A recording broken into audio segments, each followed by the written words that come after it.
जय माता दी। नमस्कार दोस्तों, आप सभी का आपके अपने YouTube चैनल आसान राह में हार्दिक स्वागत है। आज मैं आपको श्रवण कराऊंगी श्री दुर्गा सप्तशती पाठ अध्याय 9 और 10। तो चलिए वीडियो शुरू करते हैं।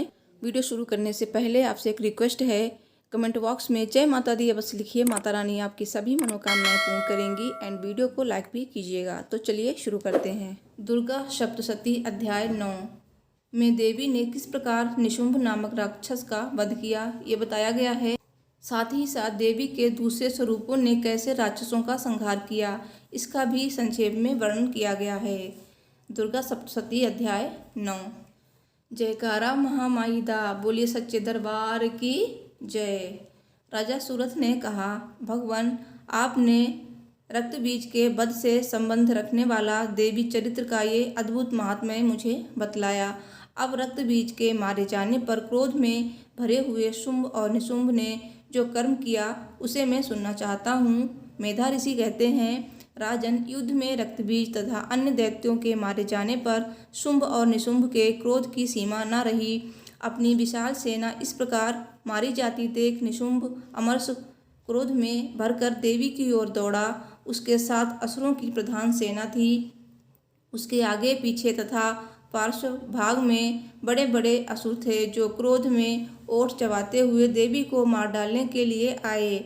महापराक्रमी शुंभ भी अपनी सेना के साथ मात्र गणों से युद्ध करके क्रोधवश चंडिका को मारने के लिए आ पहुंचा। तब देवी के साथ शुंभ और निशुंभ का घोर संग्राम छिड़ गया। वे दोनों दैत्य मेघों की भांति बाणों की भयंकर वृष्टि कर रहे थे। उन दोनों के चलाए हुए बाणों को चंडिका ने अपने बाणों के समूह से तुरंत काट डाला और शस्त्र समूहों की वर्षा करके उन दोनों दैत्यपतियों के अंगों को भी चोट पहुंचाई। निशुंभ ने तीखी तलवार और चमकती हुई ढाल लेकर देवी के वाहन सिंह के मस्तक पर प्रहार किया। अपने वाहन को चोट पहुंचाने पर देवी ने क्षुरप्र नामक बाण से निशुंभ की तलवार तुरंत ही काट डाली और उसकी ढाल को भी, जिसमें 8 चांद जड़े थे, खंड खंड कर दिए।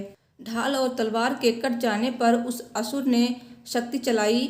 देवी ने चक्र से उसके भी 2 टुकड़े कर दिए। अब तो निशुंभ क्रोध से जल उठा और उस दानव ने देवी को मारने के लिए शूल उठाया, किंतु देवी ने समीप आने पर उसे भी मुक्के से मार कर चूर कर दिया। तब उसने गदा घुमाकर चंडी के ऊपर चलाई, परंतु वो भी देवी के त्रिशूल से कटकर भस्म हो गई। तदंतर दैत्यराज निशुंभ को फरसा हाथ में लेकर आते देख देवी ने बाण समूहों से घायल कर उसे धरती पर सुला दिया। उस भयंकर पराक्रमी भाई निशुंभ के धराशायी हो जाने पर शुंभ को बड़ा क्रोध हुआ और अंबिका का वध करने के लिए वो आगे बढ़ा। रथ पर बैठे बैठे ही उत्तम आयुधों से सुशोभित अपनी बड़ी बड़ी 8 अनुपम भुजाओं से समूचे आकाश को ढककर वो अद्भुत शोभा पाने लगा। उसे आते देख देवी ने शंख बजाया और धनुष की प्रत्यंचा खींचकर गर्जना की। साथ ही अपने घंटे के शब्द से जो समस्त असुर सैनिकों का तेज नष्ट करने वाला था, संपूर्ण दिशाओं को व्याप्त कर दिया। तदंतर सिंह ने भी अपनी दहाड़ से, जिसे सुनकर बड़े बड़े गजराजों का महान मत दूर हो जाता था, आकाश, पृथ्वी और 10 दिशाओं को गुंजा दिया। फिर काली ने आकाश में उछलकर अपने दोनों हाथों से पृथ्वी पर आघात किया। उससे ऐसा भयंकर शब्द हुआ जिससे पहले के सभी शब्द शांत हो गए। तत्पश्चात शिवदूती ने दैत्यों के लिए अमंगलजनक अट्टहास किया। इन शब्दों को सुनकर समस्त असुर थर्रा उठे, किंतु शुंभ को बड़ा क्रोध हुआ। उस समय देवी ने जब शुंभ को लक्ष्य करके कहा, ओ दुरात्मन, खड़ा रहे खड़ा रहे, तभी आकाश में खड़े हुए देवता बोल उठे, जय हो जय हो।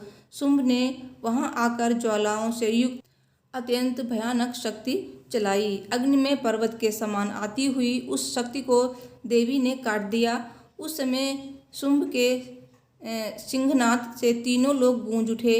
राजन, उसकी प्रतिध्वनि से वज्रपात के समान भयानक शब्द हुआ। शुंभ के चलाए हुए बाणों को देवी ने और देवी के चलाए हुए बाणों को शुंभ ने सैकड़ों टुकड़े कर दिए। तब क्रोध में भरी हुई चंडिका ने शुंभ को शूल से मारा। उसके आघात से मूर्छित हो वो पृथ्वी पर गिर पड़ा। इतने में ही निशुंभ को भी चेतना हुई और उसने धनुष हाथ में लेकर बाणों से देवी काली तथा सिंह को घायल कर डाला। फिर उस दैत्यराज ने 10,000 बाहें बनाकर चक्रों के प्रहार से चंडिका को आच्छादित कर दिया। तब दुर्गम पीड़ा का नाश करने वाली भगवती दुर्गा ने कुपित होकर अपने बाणों से उन चक्रों तथा बाणों को काट गिराया। ये देख निशुंभ दैत्य सेना के साथ चंडिका का वध करने के लिए हाथ में गदा ले बड़े वेग से दौड़ा। उसके आते ही चंडी ने तीखी धार वाली तलवार से उसकी गदा को शीघ्र ही काट डाला। तब उसने शूल हाथ में ले लिया। देवताओं को पीड़ा देने वाले निशुंभ को शूल हाथ में लिए आते देख चंडिका ने वेग से चलाए हुए अपने शूल से उसकी छाती छेद डाली। शूल से विदीर्ण हो जाने पर उसकी छाती से एक दूसरा महाबली एवं महापराक्रमी पुरुष खड़ी रह कहता हुआ निकला। उस निकलते हुए पुरुष की बात सुनकर देवी ठठाकर हंस पड़ी और खड़ग से उन्होंने उसका मस्तक काट डाला। फिर तो वह पृथ्वी पर गिर पड़ा। तदंतर सिंह अपनी दाढ़ों से असुरों की गर्दन कुचलकर खाने लगा। यह बड़ा भयंकर दृश्य था। उधर काली तथा शिवदूती ने भी अन्यान्य दैत्यों का भक्षण आरंभ किया। कौमारी की शक्ति से विदीर्ण होकर कितने ही महादैत्य नष्ट हो गए। ब्रह्माणी के मंत्र युक्त जल से निस्तेज होकर कितने ही भाग खड़े हुए। कितने ही दैत्य माहेश्वरी के त्रिशूल से छिन्न भिन्न हो धराशायी हो गए। वाराही के शास्त्रों के आघात से कितनों का पृथ्वी पर कचूमन निकल गया। वैष्णवी ने भी अपने चक्र से दानवों के टुकड़े टुकड़े कर डाले। इंद्री के हाथ से छूटे हुए वज्र से भी कितने ही प्राणों से हाथ धो बैठे।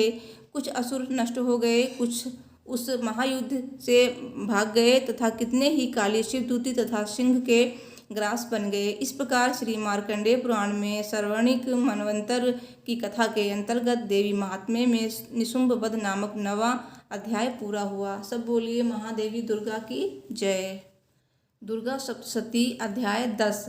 अध्याय 10 में निशुंभ के वध का वर्णन किया गया है। बोलिए जय माता दी।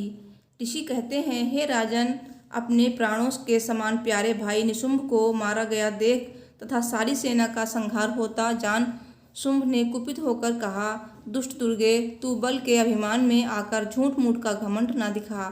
तू बड़ी मानिनी बनी हुई है, किंतु दूसरी स्त्रियों के बल का सहारा लेकर लड़ती है।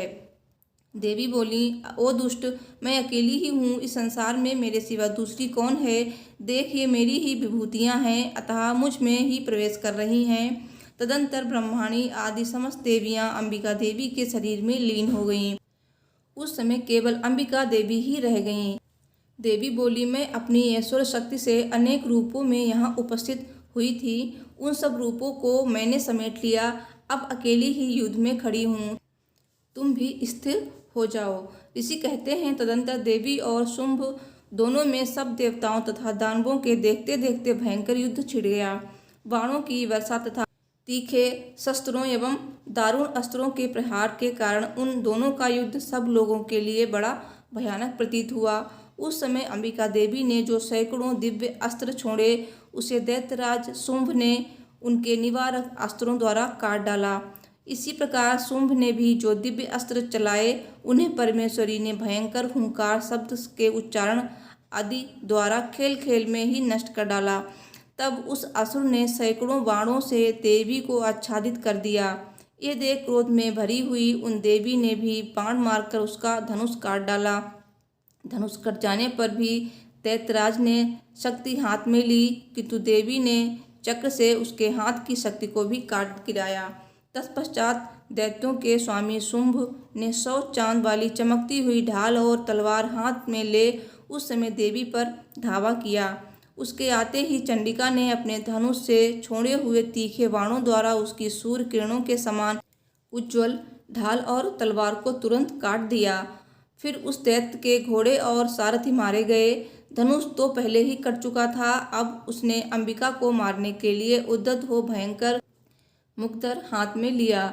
उसे आते देख देवी ने अपने तीक्ष्ण बाणों से उसका मुक्दर भी काट डाला, जिस पर भी वो असुर मुक्का तानकर बड़े वेग से देवी की ओर झपटा। उस दैत्यराज ने देवी की छाती में मुक्का मारा।